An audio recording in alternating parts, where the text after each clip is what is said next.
Call the Dickinson County Commission regular meeting to order for August 8th, 2024. Please stand for flag salute.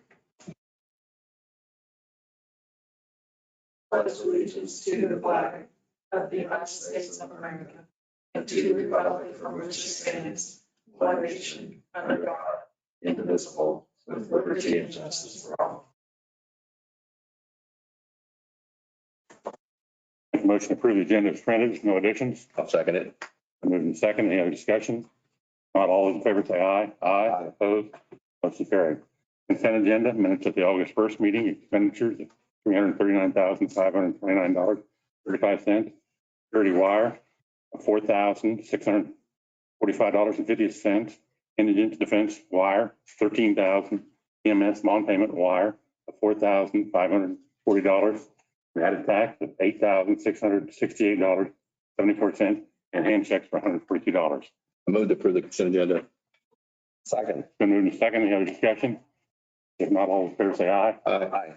Opposed? Motion carried. Commission comments, committee report. Ron? I did spend a little time yesterday down at the Valley Center Center at the city. Things are going well. Most are back from vacation and the bills are paid. So I think everybody's pretty happy. Lynn? No report. I'll report that the department update was at our work session. And we did have an open record request from Pam Wells to the county commissioning and a letter from Brian Dunlap regarding the 14th Street project. Presentation of petitions and proclamations. Other comments, you know? For the Open Meetings Act, KSA 75-4317 and 75-4318A, as the elected board, the county commission is not allowed to meet or make any decisions without posting the meeting. They are only allowed to act on items on the agenda which they set. During the regular meeting, the county commission may allow for public comments on items not listed on the approved agenda. If you wish to provide comments, please come forward to the podium and state your name and address. If you are online, raise your hand and we will unmute you. Please state your name and address. Each person may speak for 3 minutes. The allotted time will start after the speaker has given his or her name and address. Public comments shall be addressed to the county commission only and not to the speaker or the audience. Only the county commission will be permitted to ask the speaker questions. The public comment period is not a back and forth discussion with the county commission. You should make your views and input known to them, but is not a time to ask them questions.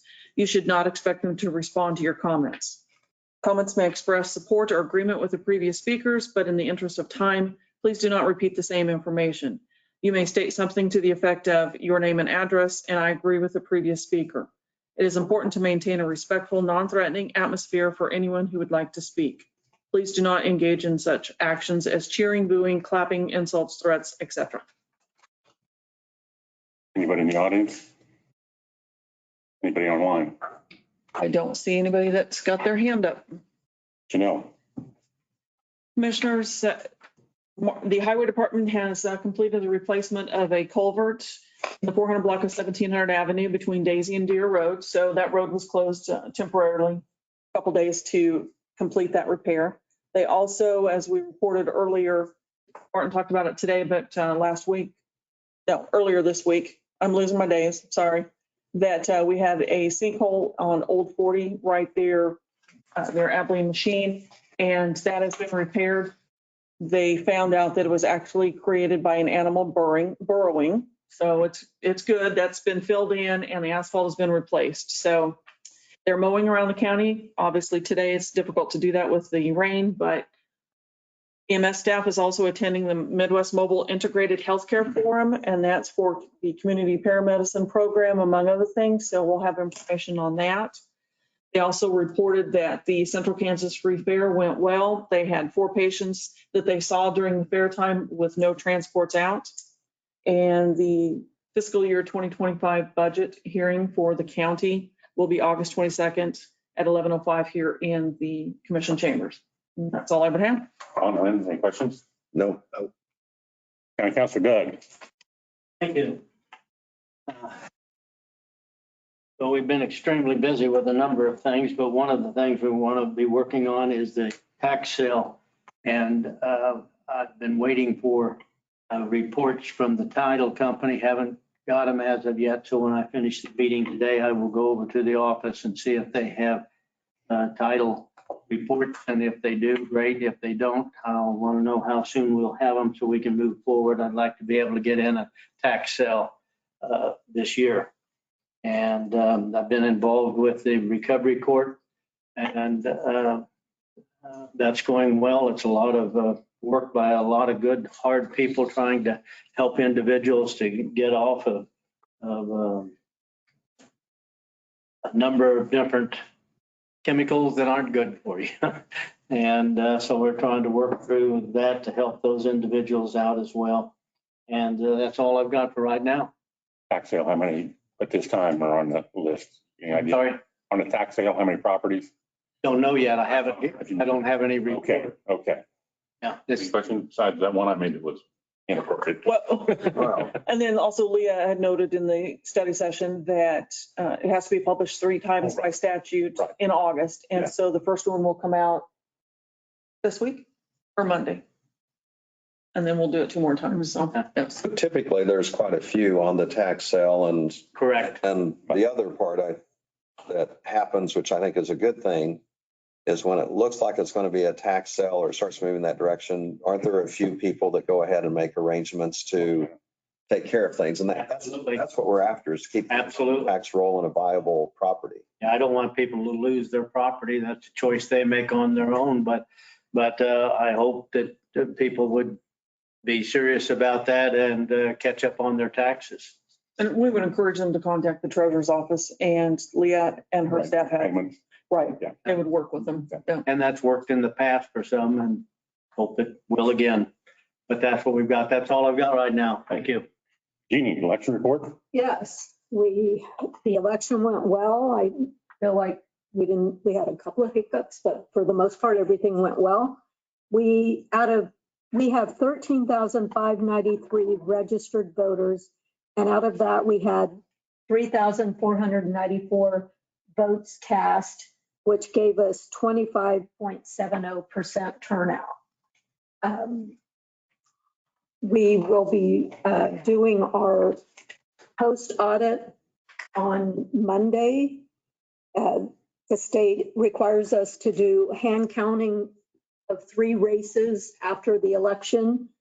So we will be doing those on Monday here at 9:30. And then I do want to bring up that there has been a couple of questions about the Board of Canvassers being the Board of Commissioners and them being on the ballot. That was brought up at our Secretary of State's meeting yesterday, and he said that that is one of their responsibilities, and that yes, they can go ahead and do those duties. So that is not an issue. It's set in statute. If someone wants to attend the canvassing as far as the public, it's an open meeting.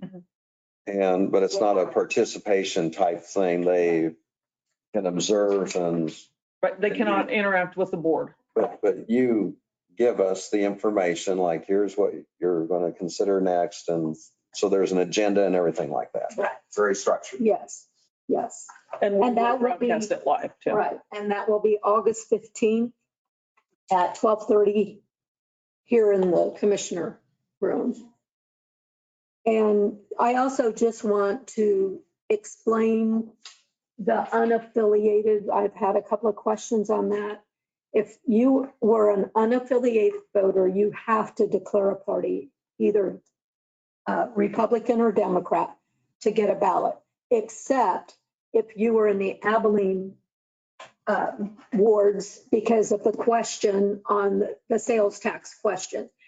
If you did not want to declare a party, then you did get a ballot that was the only thing that was on it was the question. And that is just for like I said, the wards in Abilene. We had a couple of people like in Grant that questioned why they didn't have it on there. And it was just an Abilene question. I'm going to ask a question here. It's going to be rather odd. You have to be registered to vote and not be unaffiliated? Or they could come in and ask for a ballot, show this is their address, and could they have voted on the sales tax issue?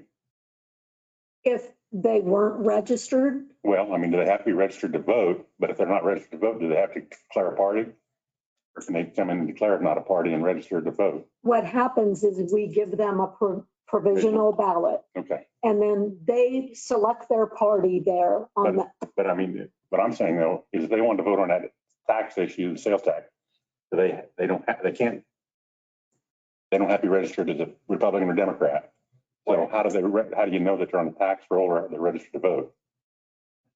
So they have to be A registration card. right. registration cards. So when they come in and you give them a registration unaffiliated? Yes. Yes, Okay. yes, Okay, that's what I guess went a long way around to asking the question. yes.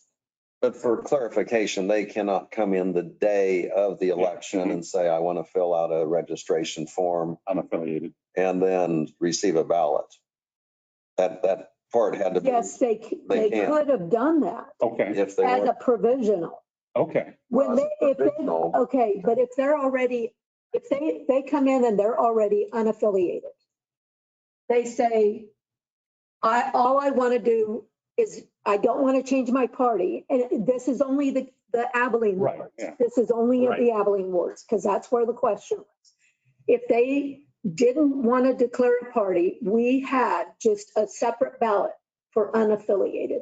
So they didn't have to declare a party. All I had to do was show But- the ID and proof of address, and you develop a provisional ballot form to vote on the sales tax. It wasn't It's a regular provisional ballot. because they're But unaffiliated. if they weren't unaffiliated and came in, they just come in off the street. I'm not. Yes, then we would have to do a provisional. Yeah, okay. Yes. So and then you go through the ballots and if they voted that way, how do we determine if they're good or not? How do you determine that? There are state statutes that tell us whether they are accepted or not, or rejected. In other words, you'd have to check their address to see if they really live at that address. Right. Well, yes. Yeah, that's the one I was looking for. I'm making this really. Any other questions? Lynn or on, hop in anytime you want to.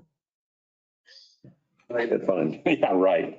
Jeannie, thank you. Yeah, thank you. Yeah, sorry the fun time. We had one deal here and it's Midwest Assistance Program. It's kind of like North Central Regional Planning. Mhm. But have you seen it before? Mhm. Okay, we got a magazine from them. Introduction of consideration of resolutions, unfinished business, none. Other business, none. I will mention, which that was already, the canvas will be next 15th of August at 12:30 here in Commission Chambers. Anything else to come before the board today? And that would follow our meeting, would have a Right. brief recess, whatever for I'll move we adjourn. second. Then move to second. Any other discussion? If not, all in favor, say aye. Aye. Opposed, motion carried. Adjourn.